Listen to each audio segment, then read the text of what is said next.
Val Morgan Digital acknowledges the Gadigal people of the Eora Nation, the traditional custodians of the land where this podcast is filmed. We pay our respects to their elders, past, present, and emerging, and extend that respect to all Aboriginal and Torres Strait Islander people.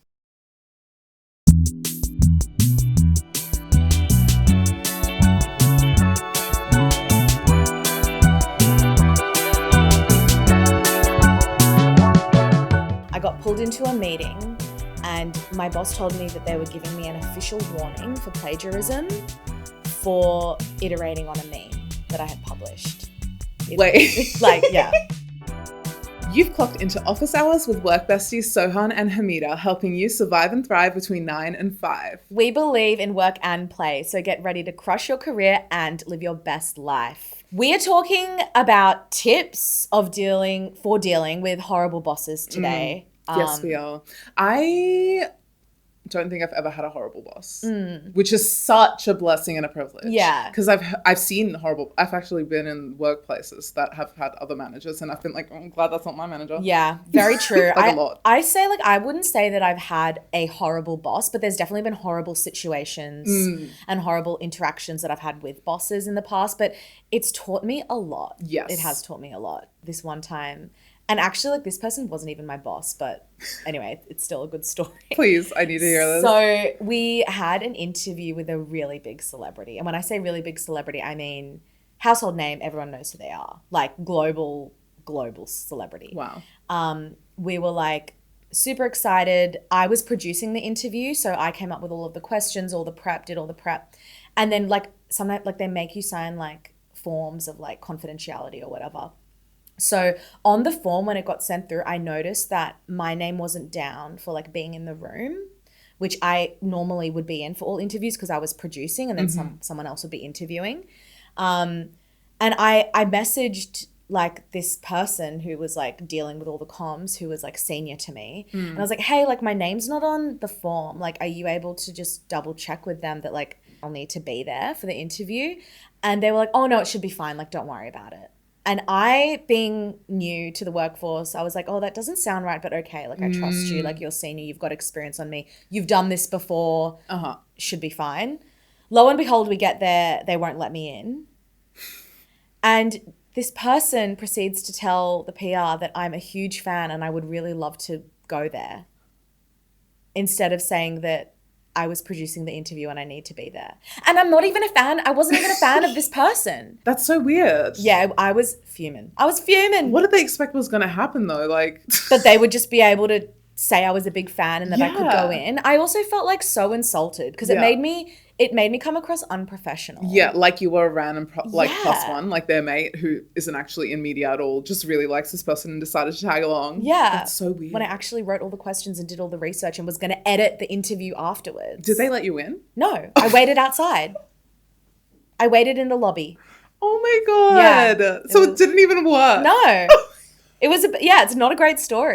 It's funny now, hilarious now. At the time, I would be mortified. I'm so sorry that you had to go through that. Yeah, it was not good. But anyway, hopefully some of the tips we give you today will help you deal with situations as they come up. Oh, I did not have any tools at that time to deal with that one. That is wild. Yeah. I can't imagine having the audacity to just lie to someone's face like that while the other person who knows the truth is right there. Yeah. And expecting them to go along with the bit. Yeah. Well, because the other thing was I could tell they tried hard. They wanted to get me in the room and they did feel bad because of the form thing earlier. So they were probably trying everything to get me. But I'm don't say I'm a fan. Surely it's more convincing to be this is my producer than this is because if I was a celebrity who was being interviewed and they're like, hey, we have this media person outside and they have someone with them and they say they're a really big fan, I would literally be like, do not let that person in. Exactly. That sounds like a stalker. Why would you let a fan in? To a media interview. You would assume that they're going to cause chaos and not actually be productive in that setting. So why would you let that person in? It seems like such a silly solution for that person. Yeah, it was not great. But anyway, let's talk about some horrible bosses. Yeah, let's get into these tips. Oh no. Okay, here's my first tip. Check yourself. Okay, no, but this is serious. I'm being serious because I classify myself as someone who's quite stubborn and headstrong and thinks that they know the right way to do everything. And when I'm questioned about that, or maybe in the past when I was questioned about that, I might have taken it kind of like a personal attack. So sometimes a horrible boss seems like a horrible boss because you're stuck in your ways. Taking a step back, assessing the situation and the bigger picture is a great way to deal with it, because you might be missing something. Like, you might be mistaking constructive feedback for criticism. And in that, you're accidentally kind of destroying your growth opportunities.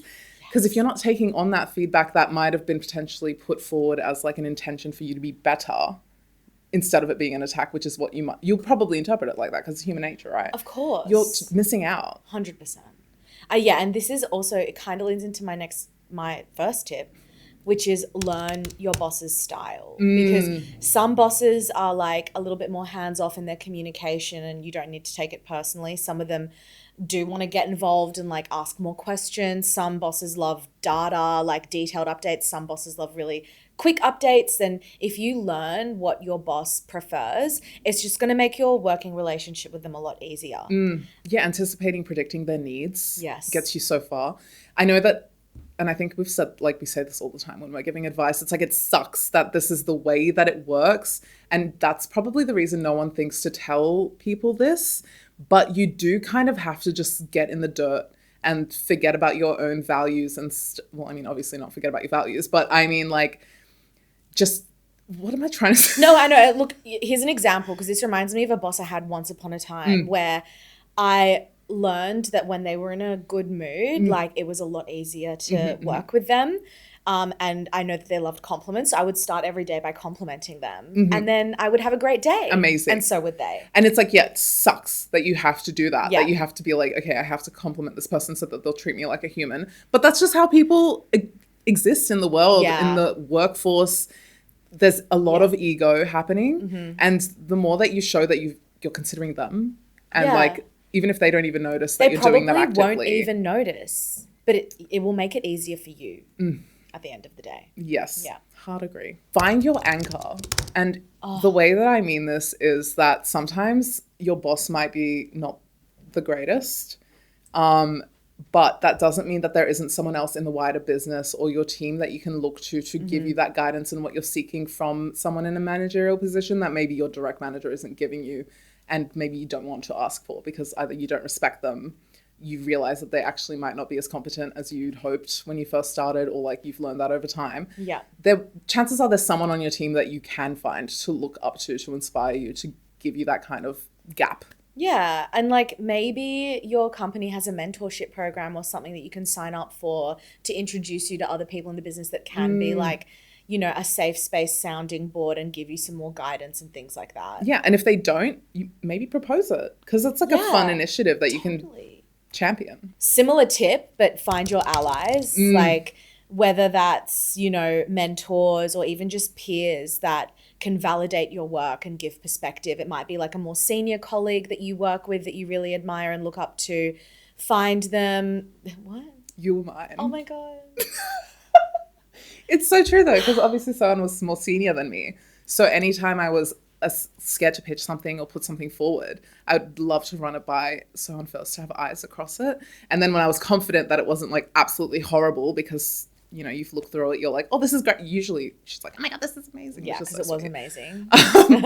Says the work bestie. But I did find that helped me then be more confident presenting my ideas to the people who actually had like a proper say in it. 100%. And then you know what else, like from like the senior person's perspective, it's like when that idea like comes out or is being executed, like I felt like I had, you know, I wanted to champion it more and like celebrate it because I like heard about it, you know, before it happened. And I was like, oh my God, love this, you know? But yeah, definitely find your allies within the business if your boss is not giving that to you. Okay, accept the losses sooner rather than later. And this is a big one and can be really difficult. So if a situation arises where you're trying to make a point and they're not hearing it, accept that you might not ever know why they're making a certain decision or whatever is not helping you, and pivot your own strategy. And this also, it would help then to understand how your boss thinks and works and what they like, which is what we talked about just before, in doing this, because then you can be like, okay, this like approach isn't working for me, let me see if I can find a different way to approach the situation to get the outcome that I want, or like to find out why I'm not getting the outcome that I want. And the sooner that you're like, this isn't working, the sooner you can jump onto the next thing and pivot your strategy so that you're not just stuck in this, why won't they let me do this? And like just a cycle. And this is like, we've spoken about this a lot, but like you have to be ready for change. You have to be ready to pivot. You have to be ready to adapt. And there's no point wallowing in something that's like not going to serve you or the business or anyone. One of your greatest skills to develop is letting go. Yeah. Like the art of letting go. 100%. So important. My next tip is to clarify expectations, especially when in doubt. Like if your boss is being vague or inconsistent or unclear, you can follow up with like an email, like just to confirm what we talked about, ABC for me to action, ABC, me waiting on you for CDE, whatever also, it is. paper trail. Paper trail is also really important. Yeah. And I think kind of like similar to this is also clarify expectations, but also ask questions when you're unsure instead of assuming the worst and then going in for a little complaining vent session. I think especially this can be a bit of a trap where like if you don't have a horrible boss, but you've actually got a really good boss that you feel really safe with, you feel like you can vent to, like definitely go and, you know, if you feel like you need to vent and they're going to like validate that for you, that's great. But also ask questions, be solution focused. Any manager will really appreciate that. And if they're not being a great manager, it might give them the opportunity to like reset, shake off a little bit of the weird vibe and actually like answer your questions and help you through whatever issue is going on. Yeah. And then the asking questions of it all helps you get to know your manager better as well, because you're starting to understand how they think when you do that. And you're not just listening to them speak at you. Yeah. All right. Know who to impress. Oh, that's a big one. Well, yeah, because, okay, if you are the kind of person who only feels like they're succeeding when they're delivering results to the people that have the power to do something about the fact that you're delivering results, and your manager isn't providing you the space to show them how good you are and your ideas are, then figure out who else you can impress up the chain with your ideas and your presence. And even, I mean, that honestly goes for, you know, when you have a toxic boss and when you don't. Yeah. You should do that regardless. 100%. Because it's like networking, right? Yeah. If you leave a good impression on upper management, whether they're more senior or on the same level as your manager, you'll still be making progress towards growing your reputation and prestige without being blocked by maybe a manager that isn't as capable. And I actually, again, going back to, doesn't matter if you have a toxic boss or not, this works. I did this, and I think that it is one of the like pillars that formed me having a steady future and like the reputation and job that I have. Because when my manager was a direct report of someone who was based in the US that came to visit. And I knew that this person had the final say, the actual power in whether or not I kept my job, because I was on a contract at this time, whether or not like I got considered for promotions. And then like double that up with the fact that this person was not located in Australia. So like I wouldn't be getting FaceTime with them unless the situation arose. And I was like, I saw it immediately. And my only thought was make yourself as visible as possible. So I was there. I was voicing opinions. I was helping so extrovertedly to make sure this person saw me, heard my name over and over again, so that if it came up in the future, they'd immediately associate me with that. So smart. And it's like, it's not even like I'm helping that person directly. I'm literally just like, who's around me right now that needs help? Who's asking questions that I can answer? Yeah. Making yourself that person, even though that's not the person you directly report to. Yeah. But you know they have the power to do something. It's just good for visibility. And like, it like you might not see the results from that immediately, but when change comes up, when transitions come up, or, you know, it's going to make a difference in the future for sure. And then it did, because when it came time for the end of my contract, it was that person making the decision, and they decided specifically to keep me on. So it works. It works. Tried and tested, guys. Get on it. Okay, my next tip is manage up. This is so important when you've got a boss that's hard to deal with. I need to hear your opinions and thoughts on this, because I hear people say manage up all the time. I'm going to be completely honest. I don't know what that means. Okay, so what it means is preempt issues by anticipating what your boss is going to ask for and have the answers ready. So, for example, if your boss is like, they're all about numbers. And let's say you've got an idea or an issue that you want to bring to them, instead of just talking around the issue, and if you know that they always like ask you like, oh, what are the numbers for this? Have the numbers ready and lead with that. And that's going to help them get on board to help you like do that. Oh, okay. Look, managing up can actually be in a lot of different ways. And I've got a story about another one. This is probably one of the most like hardest moments in my career so far. But basically I worked in a job where we would sometimes cover red carpets. And a lot of the time red carpets happen in the evening, like on a weeknight. Now, this was during a time when I was working breakfast hours. So that's 4 a.m. to like midday, which was wild. And I lived far away. So we had a red carpet one day and I finished work at 12. It would have been too much effort for me to go all the way back home and back. So I decided to just like go to the park and just kind of chill out, get some food, have a little picnic and just kind of wind down. Oh, that's so fun. Yeah, well, going home and then I'd have a shower and come back. Whereas I said, I went to the park, chilled out, came back to the office, had a shower there and got freshened up for the red carpet. Now, while I was on my break, I got a message from a horrible boss who said, hey, while you have some downtime, can you think of some questions we can ask tonight? And I immediately got I reacted very emotionally to this, well, internally at least, because I had asked them earlier in the week if they needed my help with it and they said no. And then I honestly, this was one of those moments where like I would not act this way now because I've learned so much since. This was literally so early on, but I sent a message back and been like, look, I'm really disappointed to receive this message. Like, I'm not working right now. Oh my God. I will not be helping with any questions. Like, I asked you last week. Wow. I'm not going to help you with this. I'm impressed. I was so tired. Like, I was exhausted. They driven you to advocate for yourself through exhaustion? And then I got back to the office and they pulled me aside and had a stern chat with me. And they said that what I did was unprofessional, that they were going to talk to the bosses up that be about my role moving forward.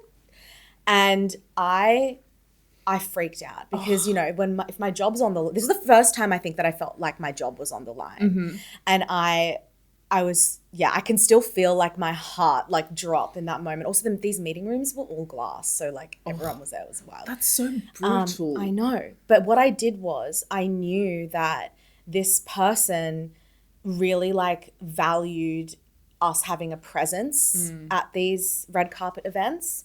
And what I did in that moment was I was like, listen, I'm really sorry. I should not have messaged that way. Honestly, I was just really exhausted. We've got the red carpet in half an hour. Let's just take a beat, reset. You're going to need me there to film for you. Let's just get this done. And then I'm happy to chat about this later. And they were like, okay, because they realized, oh my God, who's going to film for me? And so we did the red carpet, we got great content, and it was fine in the end. They were in a great mood afterwards, and we never really had that chat. Forgot about it. Yeah. That's, to do that to a junior. Yeah. First of all, to make them do your work for you. Flop. Well, the thing is that that would have been my job. If they had briefed you. But I had asked them earlier, and then when they asked me like so last minute. That's what I find disrespectful. And I feel like I've told a similar story before where someone hasn't respected time in the sense that they will give you a piece of work that you would have been so fine to do had it been 3 days ago. Yeah. But suddenly it's like such a tight turnaround and you're not prepared in your mind to have to do this task. Yeah. And it just feels like such a disregard for you as opposed to this. Time is the most valuable thing that we have, right? 100%. Nothing else matters as much as time. Yeah. Like if you bring it down to like the baseline, that's the one thing, that the currency that like you can't buy, you can't earn. It's just happening. Yeah. And anything could happen, right? So the fact, like, when people disrespect time, that's my biggest ick. Yeah.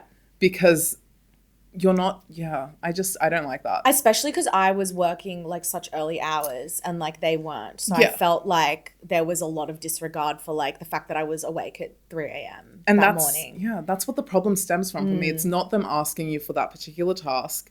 It's from the disrespect, because it doesn't matter how junior someone is, you need to respect them, because respect is not earned from seniority. Respect is just human to human, right? And they obviously didn't do that. I think I'm very impressed with how you reacted I would after. not. Yeah, well, I see, because in that moment, I felt myself switch as soon as I felt like my job was like at risk.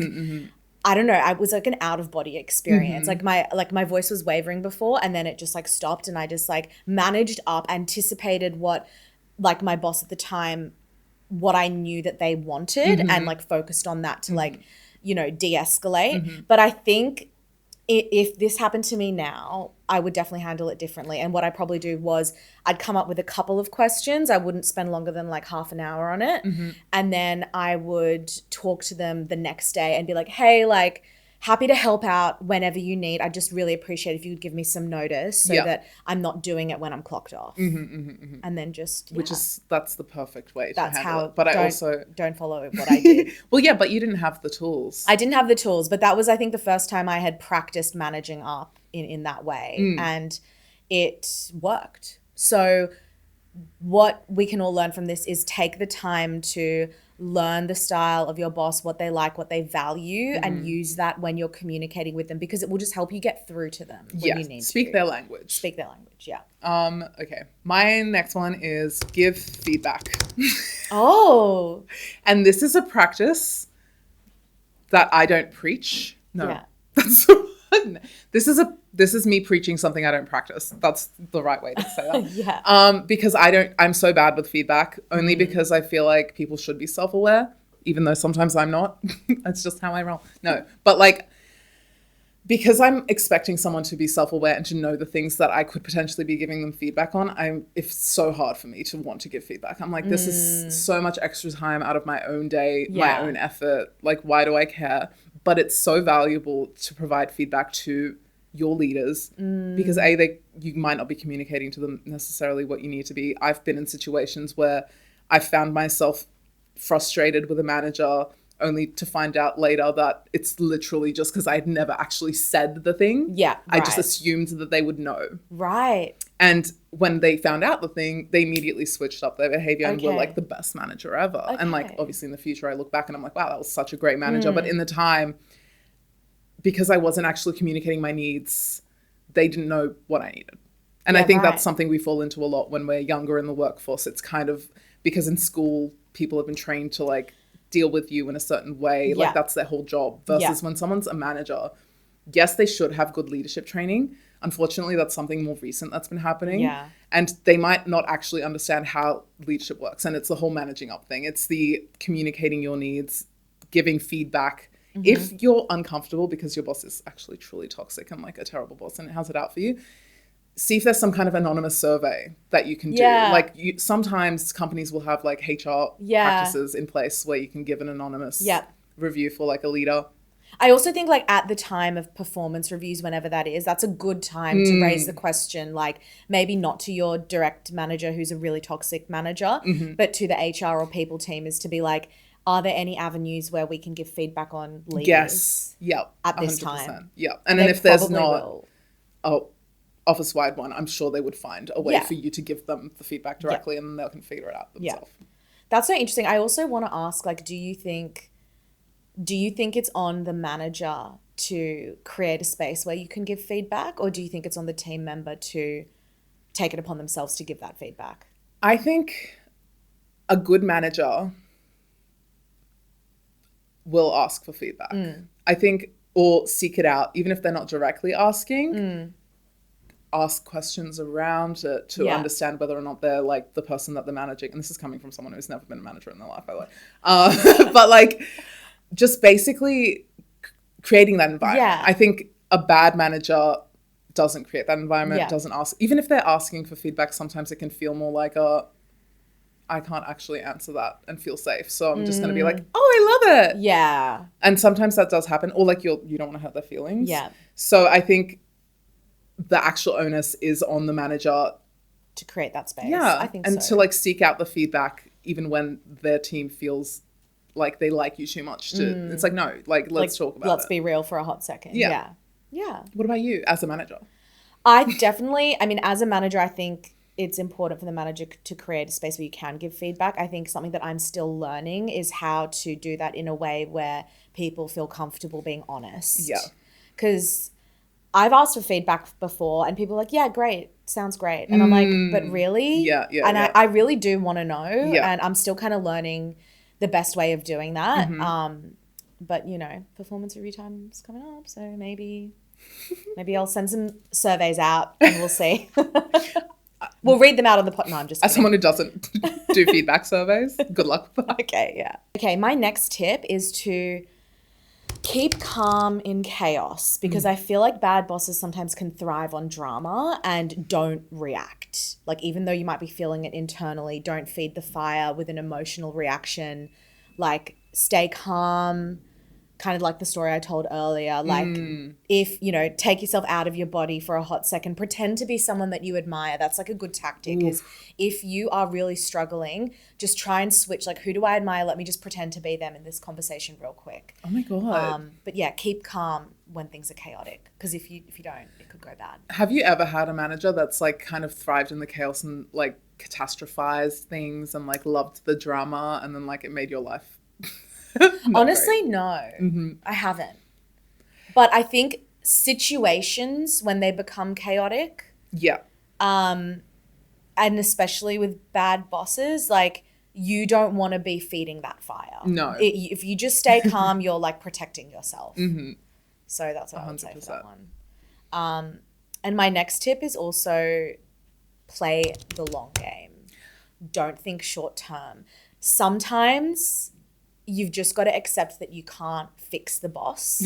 You can't fix the ways that they've been working, especially if they've been like, don't try and fix them. Maybe you're just protecting yourself and surviving the situation with the least like mental like shitstorm that you can until you find your next opportunity and move on. Because I think managers do make a team. So if you are really unhappy and you just don't see a way forward with a horrible boss that you've got, you know, don't react emotionally, play the long game, keep your mind focused on what your goals are. And this kind of goes into my next tip, which is exit gracefully, if that is your trajectory. Like, if you are wanting to leave and you've got a plan to leave, like, don't, like, stay calm, play the long game, exit gracefully. You might end up working with this person again.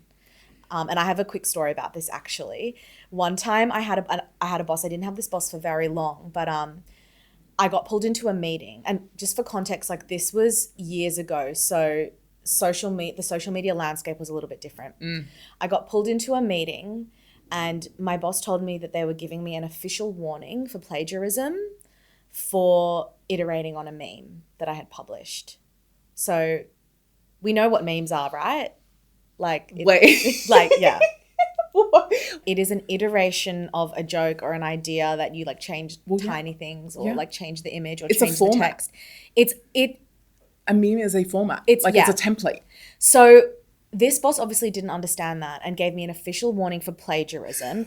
It was wild and I was obviously fuming. My colleagues at the time were such legends about it. Like, they really comforted me, and like some of them even like Googled the official definition of a meme, which was an iteration of something, blah, blah, blah, blah, blah. Funny. But even though that would have like sent me over the edge, I feel like I was actually already planning to move on to my next chapter. So I just stayed quiet, accepted the warning. It's like 3 warnings or like 3 strikes and you get fired or something like that. And I was like, well, I'm just going to hold on to this one and move forward. I can't believe that. Yeah. That's because it's like, it's so like, are they not embarrassed? Yeah. It's so embarrassing. Yeah, it was for them. Because I was like, it's clear that this person just like doesn't understand internet culture. Yeah.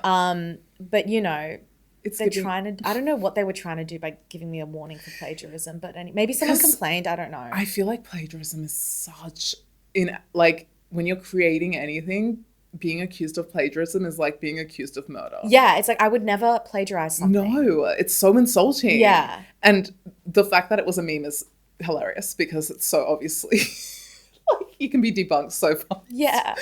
But you would think that someone who's managing someone who makes that kind of content would understand what that is. So it's so embarrassing for that person. Yeah. So maybe another tip is like maybe if you are a manager, know what you're talking about before you give someone a warning, because it could end up being really weird for you. Yeah, it was a weird situation, but yeah, that was like my learning of exiting gracefully, because I was like, just gotta zip, and then handed my resignation letter when it was time, which was fine because no bridges were burned. Hopefully they're not listening to this. They are.